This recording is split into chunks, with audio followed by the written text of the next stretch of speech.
Hello, everyone, and welcome to our very first live #BadgeChat K-12 digital badge show and tell of the 2017-2018 school year. Super excited to get back with everybody this semester and really honored and excited to hear from today's guests. We have with us Mark Kibler and Carissa Duran from Lago Academy. Mark and Carissa, thanks so much for joining us.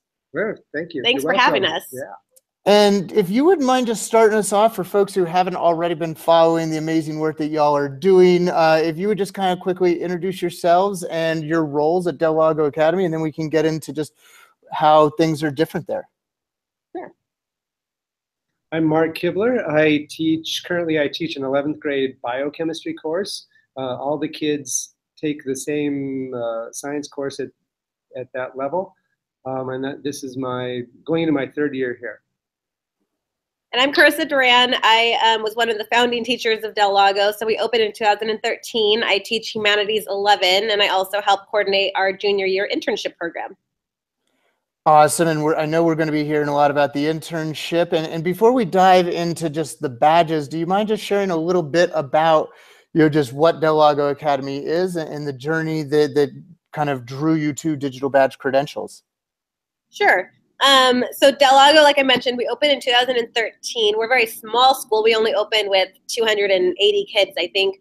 Now we're about 800, grades 9 through 12.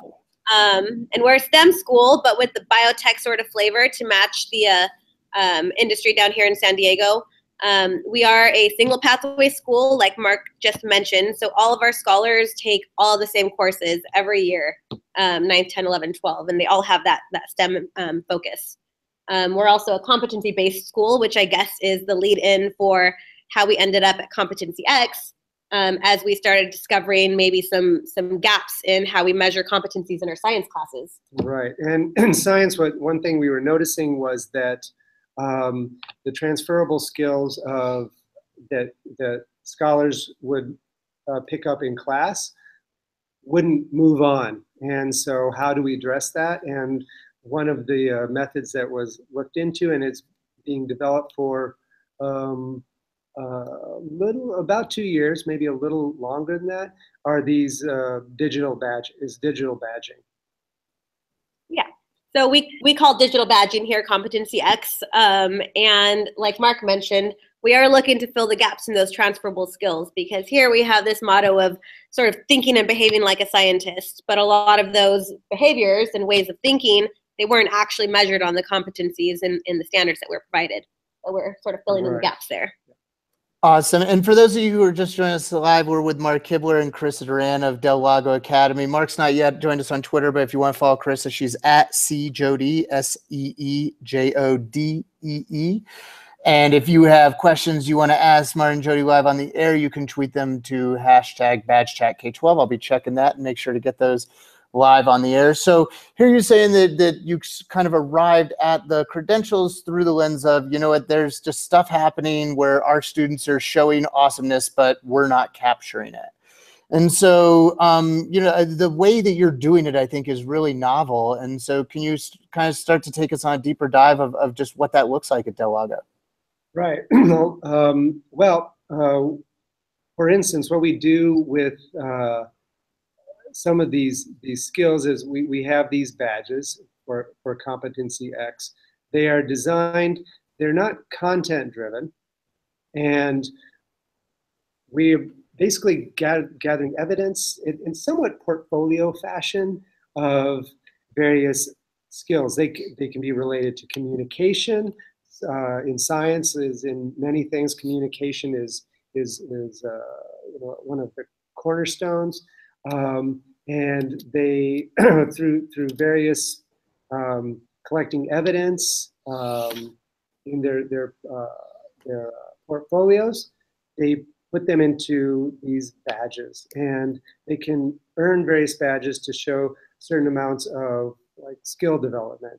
It can be then transferred to an outside source, maybe a possible employer or a possible mentor for an internship or even a university. And they actually then have solid evidence and verifiable evidence of some of the skills that our scholars, our students have developed throughout their 4 years in high school. And, yeah, so what I pulled up. Go ahead, Carissa. Sorry, I was just going to say what I pulled up while Mark was talking is kind of the summary of that. This is our sort of model of what CompetencyX looks like in practice. So he mentioned sort of mapping out those learning progressions for success in the biotechnology industry, and then personalizing those competencies using badges according to scholars' goals and career aspirations. Then, of course, he mentioned gathering evidence from different areas. They can gather artifacts from school or from their industry and college experiences. Like I mentioned, our scholars do internships all across the campus in their junior year, which helps them build that more robust digital portfolio using those badges, which they then use to access further internship opportunities, workforce opportunities, apprenticeships, and college opportunities as well.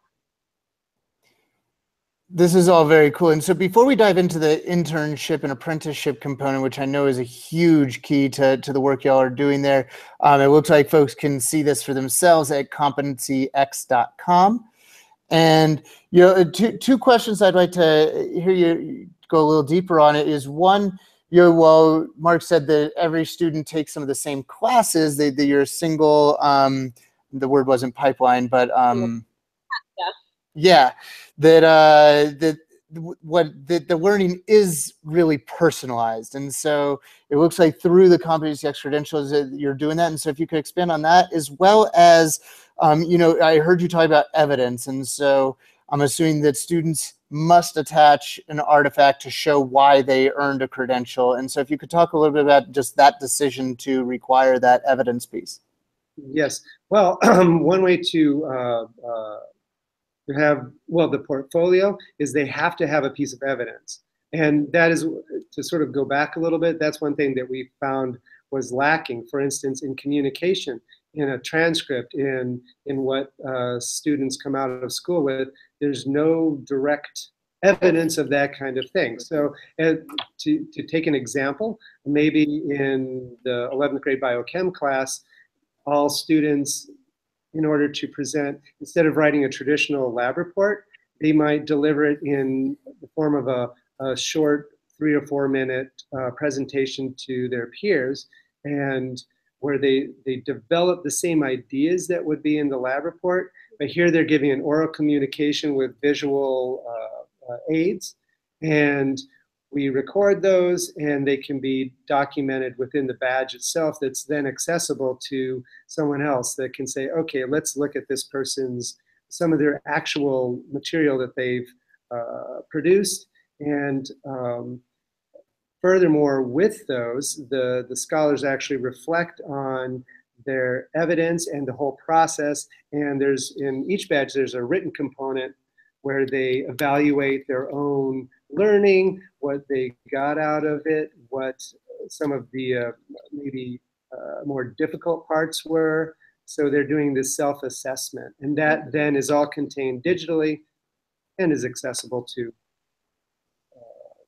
the industry or the schools. Yeah, so like to add to that, I think when I think about why we do evidence the way we do, and just to clarify, evidence artifacts for us can be anything from a written piece to a photograph of something that they've created, could be a video of a performance task, or anything of the like, just a whole plethora of options in terms of submitting artifacts. But it's sort of that idea of, you've said you have this skill or this competency or this knowledge, now prove it. So evidence is like that, prove it.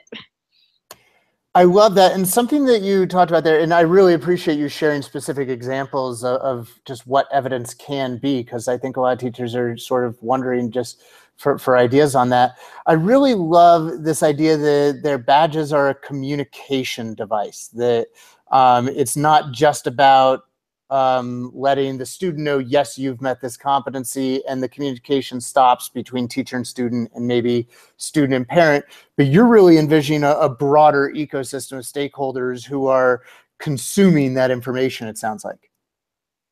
Yes, yeah.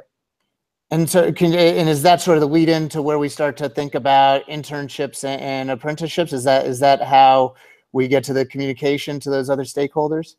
Yeah, absolutely. So just to give a little bit of background on our junior internship program here, our scholars in the 11th grade for 6 weeks during second semester are actually not on campus at all. On Tuesdays and Thursdays, they spend 4 hours at an internship site. Every single scholar does this. And it is the most meaningful experience that, in our experience, they've had throughout their 4 years at Del Lago. They're getting real world work experience. They're learning what it means to be in industry. They're learning what it means to actually transfer skills from the classroom outside of these walls. But in the end, other than a little line at the bottom of their transcript that says that they participated in an internship, there's no real takeaway. And the badging kind of solves that problem and does a lot of things for internships other than solving that problem. But the first thing is, like you mentioned, exposing our scholars and their skills to a broader audience. When our scholars access internship opportunities, they're all required to submit a resume. A lot of times they actually have to interview for these positions, whether they find them themselves or they're provided by the school. And what we're having them do starting last year is actually build their resumes using badges, using their digital badges in order to access greater opportunities so that they can kind of show off their skills to those industry partners. On top of that, they end up co-creating badges with the industry partners during their internship experience. And I'll let Mark talk a little bit about that. Yeah, so one of the requirements is each scholar, along with the working with their mentor, they decide on a particular, if you want to call it project, that they will accomplish during their 6-week internship. They design a badge that, yes, they will actually earn. However, they're designing it so that someone else doing something in the same sort of internship might say, if I fulfill these requirements, I will earn this badge. So they're getting both angles. They're doing the designing part, which is rather eye-opening for many of the scholars, and then they earn it as well. So it serves sort of two purposes. Oh, go ahead. No, you go ahead. Just for those of you who are just joining us, you can tweet in your questions to Chris and Mark using the hashtag BadgeChatK12. We'll make sure to get those live on the air. And I love how you're really detailing the personalization piece of this. And also, it seems like what you're doing, it sounds like really hits at that student agency piece. That in so many cases, one of the kind of key questions for us is, a student raising their hand saying, "Miss, why should I care about your stupid badges?" And it sounds like really giving the students an ownership piece of this is helping, at Del Lago at least, address that buy-in and agency concern. Absolutely. And if I could take the liberty, I'm going to share a couple of examples of these badges and the way it's done just that. Please. So this first one that I'm bringing up is an Animal Vitals Technician badge that was earned this past year by one of our scholars who was interning at a vet office. Now we had, I believe, 5 scholars interning at veterinarian offices this year. And a lot of times they came to us and they weren't sure what they could or should do in these offices. They weren't clear on the projects that they should pursue or what they're really able to get out of it other than being in the building, petting some dogs, taking dogs on a walk. But after this particular scholar sat down with her mentor and had a discussion on badging and the purpose of badging in showcasing specific knowledge, skills, and dispositions, with the look at her future in veterinary medicine, they decided to help her earn an Animal Vitals Technician badge. So this scholar, while she was participating in this internship, got to assist in surgery. She got to collect some artifacts. For example, she was in charge of monitoring the anesthesia of their patient. And then through her analysis of this and her reflection, which, like Mark mentioned earlier, is a very vital piece, which I'll pull up right now, this scholar was able to earn an Animal Vitals Technician badge, which is actually one of the most fundamental elements of being a vet tech. So when she did this, she was able to plan for her future, reflect on the effect of the internship on that future, and give her greater access, because when she's looking for her next internship in a veterinary office, she's able to show that her previous mentor from the industry has signed off on her ability to master this skill. Another really great example that I just love is this ambulating a patient badge. If you don't know what ambulating a patient is, kind of just means taking them for a walk, right? Yep. So this scholar actually worked at Palomar Hospital, and in the capacity of the hospital, it's really not, photographs are not allowed, right, because of HIPAA requirements. And so what CompetencyX has come up with, and you'll have to forgive the sideways view of this, is just a really simple validation form where her mentor, who in this case is an RN at Palomar Hospital, is literally able to just sign off, saying that she has witnessed this scholar mastering this skill. And so this is another example of an artifact that could be used to prove that skill. But what I think is super cool about this particular badge is that this scholar outlined the training that she took in order to be successful with this task. And you can see the level of detail that went into her training. So you can really get a sense of whether or not she knows what it means to ambulate a patient. Everything from assessing the gait of the patient to how to approach the bed, measurements, and everything in between. But all of that knowledge that you're seeing right here is just a step-by-step, and there's really no proof that she has done it until you're able to get that validation form. And so that's a really important piece for us in terms of helping scholars recognize and validate the skills that they did learn that are just beyond what could normally be measured in a classroom. That is so cool. And Shannon, we're going to get to your question about the platform in 1 second. We do have a question from Shannon, but before we do, real quick, just a couple in the weeds clarifying questions there that I think other people can kind of beg, borrow, and steal from y'all on. So one student can collaborate with their host for the apprenticeship or mentorship or internship and create a credential. But do I understand correctly that then other students who come and follow in their footsteps can earn that same credential? Yeah, students, or actually, if it's out there, if it's in the public domain, anybody could use that same badge criteria. So this year we have another 190 scholars that will be doing internships in a few months, and we have a lot of repeat mentors. And so those scholars, instead of creating their own new badge, they could actually join a previously created badge and then earn the same one on top of other co-created badges. That's so cool. And I think that form you have, while, it doesn't show a video that would violate, privacy, it does kind of communicate a pretty high degree of trust, right? That here is this real RN who's signing off with her name, like, I validate this. And so that should mean something and be trusted by anyone who's looking to give this young person an opportunity later on. And I'm wondering, with your system, do you have opportunities so mentors can actually be the validators of a credential in addition to school personnel? Yeah. Yes. Yeah. Yeah. That form is the validation. We, as the staff at school, that's what we receive, and when we see that, we say, okay.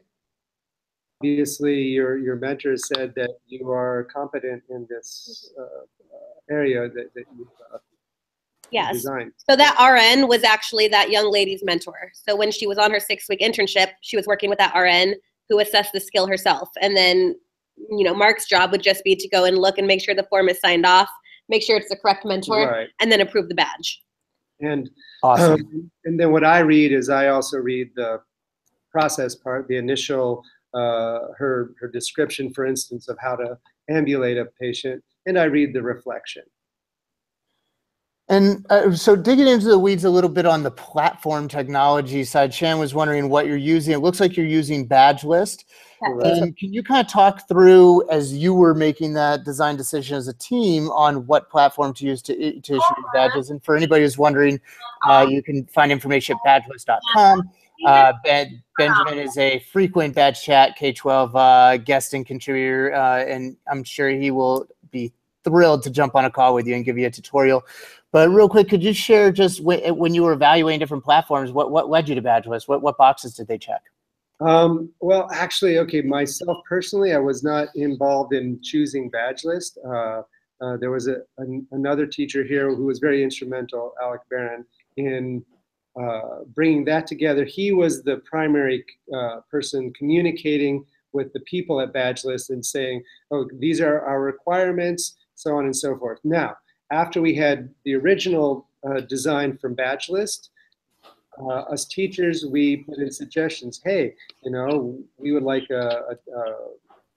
this sort of window or that box, or could it do this and that? And he would then communicate to the people at Badge List and have it tweaked. We also had the scholars suggest improvements, because they're the ones using it all the time. And from their end, they see different things than we do as educators. And they did the same thing. So some of the important things that we did really need them to sort of check the box of had to do with being able to submit various forms of media for evidence and being able to provide feedback.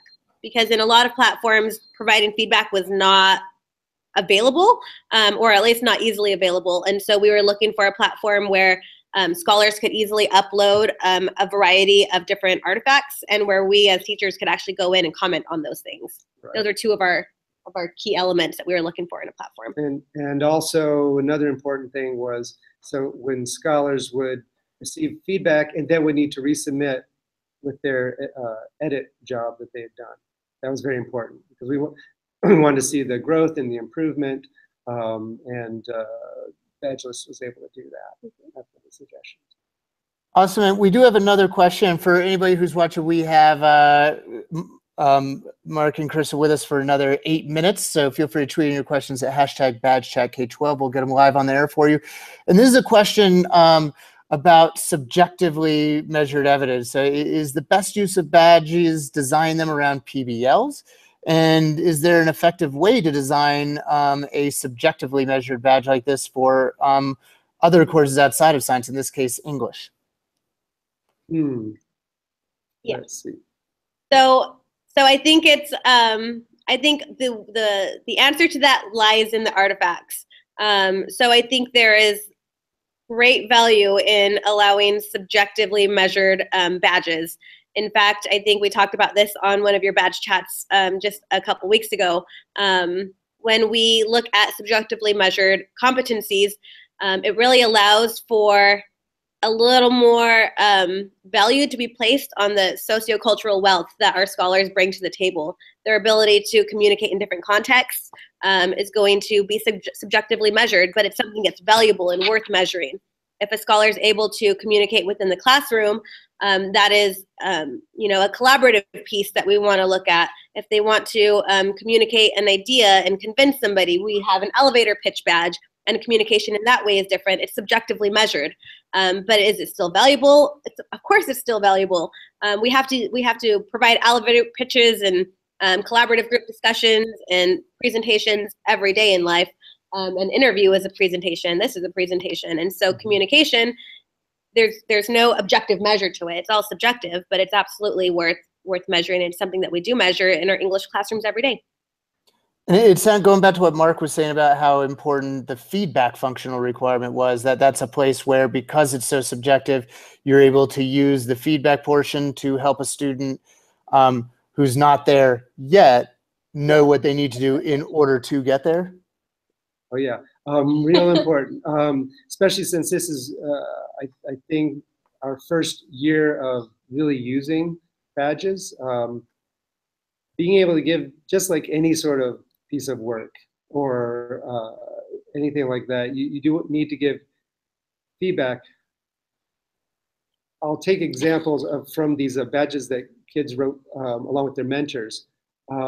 So many, it's like, okay, here were the criteria, and they needed quite a bit of encouragement and suggestions as to what to address and how to write that. We have lots of examples from the badges that are already designed, but they still need that guidance. It's something they've never really done before. And I mean, these are real things. These are badges that can be used by others. So that feedback, real important. And I know I've spent quite a bit of time commenting on scholars' works, talking with them directly, going through the types of things they need to do, showing exemplars, but quite important. And the two badges that Chris have pulled up are good examples of ones that we're able to grow through some of the commentary that we provided. And if I could just use that as a quick segue into some of the stuff we're working on now in advancing CompetencyX and trying to sort of look at these questions ourselves and, you know, solve these problems and look for next steps. We actually started developing calibration tools so that educators are able to figure out what it looks like to actually measure these competencies that are more subjective, these soft skills, if you will, although I know a lot of people don't like that phrase. But it is a difficult thing, and we do want to make sure that we're establishing some sort of standard that educators can work around so that they have at least, you know, that baseline. So we have started developing calibration tools. We're working with our what are they called? Our TOSAs, our education TOSAs, up at the district office here in Escondido. And we're figuring out what does it look like to tell a scholar that their badge can be validated or not. How do we provide effective feedback? We're also developing some tools for scholars themselves to sort of evaluate that themselves. And so I will actually, let me share something with you. We've developed a first draft of an infographic that's going to help our scholars understand what it looks like to actually build a badge. And so we have them look at quality of evidence and principles of design of the badge. We help our scholars understand depth of knowledge and the different levels of mastery of a skill or knowledge or disposition that they can show in a badge. And so working on all of these things is going to help us understand not just how to measure those badges, but how to calibrate them so that a scholar earning a badge this year and then a scholar adding on to that badge next year is still meeting that same level of mastery. Sweet. And thank you in advance for making that public and sharing the link to that infographic on the hashtag so everybody can kind of dive in there themselves. Yeah. And something that a lot of people wonder about on that validation side, and it sounds like you all might be just way ahead of pretty much everybody else out there, in that you already have this authentic audience outside of the school system. You have real world employers who are consuming these credentials. And so what kind of feedback are you getting from the hospitals, these health clinics, the veterinarian's office about these credentials? Well, I'll introduce and let Mark talk a little bit about Biocom Institute. Actually, is one of our really big industry partners that is a leader in the biotechnology field down here in San Diego, and they're one of our industry partners that are really helping us sort of pave the way in this area in backing up the validation of our badges, supporting our work and helping us understand the pathways to a successful biotechnology career. So that's one way. Yeah, and they are, going a little further on them, they are an umbrella of all the biotechnology industry that is here in San Diego, which is extensive. And they are working on tying this in with internships and for validation so that when industry is looking at these badges, they say sort of like accreditation, if you will, of the badges, that these are viable. What it says here, I can, they've been approved and they actually mean something.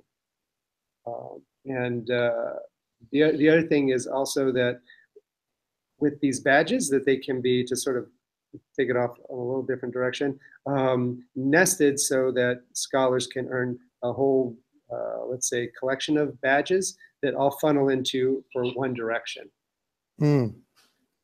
Yeah, I really love what y'all are doing on that, and think I might have to do a follow-up call with you on that. In Aurora Public Schools, we're up to 45 endorsers. Pathway badges, yeah. We're up to 45 endorsers in Aurora Public Schools, and that's one of the things we're really trying to figure out is, you know, we're hearing great stuff from them, and, you know, how do we really know that we're credentialing students in ways that the employers truly care about? And so we might have to do a little lessons learned, deal to compare notes with y'all on that one.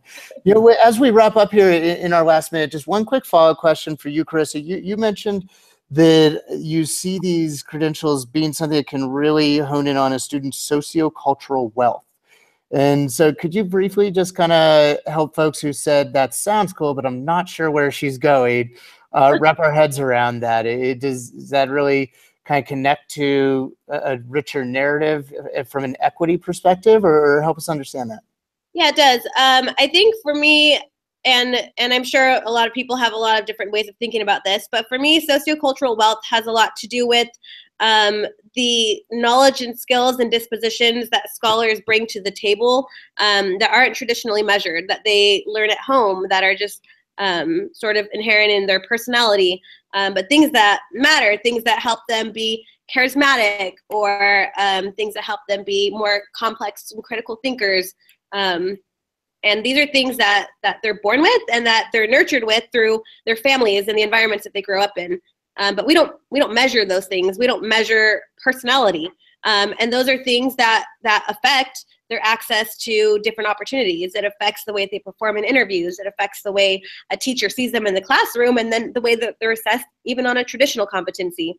So I think badges really open up, maybe not a door, but they open up a window into measuring these things when we do allow that subjective measure, so that scholars can submit artifacts that showcase those things that they're naturally good at, that help them in their internships, in practicing, ways of thinking and behaving like a scientist, and any other competency that we want to throw at them. The way that they are, it's going to impact the way that they perform, and those things should be measured and they should be validated. And I think badges are a great way to put that stamp of approval on their sort of way of being, just the stuff that they bring with them. Yeah, and if I could add, with the validation, and the other thing is it brings it to the forefront, where a lot of these skills scholars develop and people develop over the years, but they're always, because haven't been assessed traditionally, they've always been in the background, but this gives them the validation, and therefore they're actually brought out. Awesome. Well, I want to be super respectful of your time. And with that said, there was one last question that came in. So maybe, Chrissy, you can respond to it on Twitter when we're done here, or when you get home, asking how does one go about finding an industry partner for interns? And do interns need to be a specific age? For example, can a 9th grader be an intern? So if you wouldn't mind kind of replying to them on that, that's on the hashtag BadgeCatK12 hashtag on the Twitter. So it should be easy to find. Carissa, Mark, thank you so much. This has been an amazing half hour for me, at least, to learn more about this. I really appreciate you taking the time to give us this kind of deeper dive show and tell. Sure, thank you. Thanks for having us. It was great. Absolutely. If you want to follow Carissa on Twitter, she is at CSEE Jodee, Jodee. I'm Noah Geisel at Senor G on the Twitter, and have a great and badge-worthy week, everybody. Bye-bye. Bye.